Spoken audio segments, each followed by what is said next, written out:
ఒక చిన్న గ్రామంలో రవి అనే యువకుడు ఉండేవాడు. రవి చాలా తెలివైనవాడు, కానీ అతనికి ఒక పెద్ద లోపం ఉంది. అది సోమరితనం.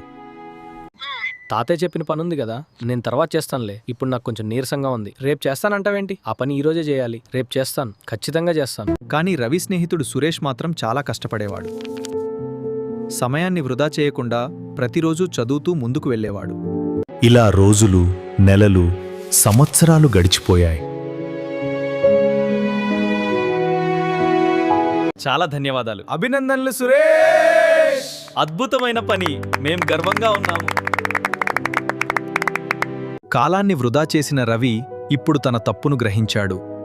సోమరితనం తన జీవితాన్ని వెనక్కి లాగిందని అతనికి అర్థమైంది. కాలాన్ని వృధా చేసిన రవి ఇప్పుడు తన తప్పును గ్రహించాడు. సోమరితనం తన జీవితాన్ని వెనక్కి లాగిందని అతనికి అర్థమైంది. సోమరితనం జీవితానికి అవరోధం. కాలాన్ని విలువగా భావించి కష్టపడినవారే జీవితంలో విజయాన్ని సాధిస్తారు.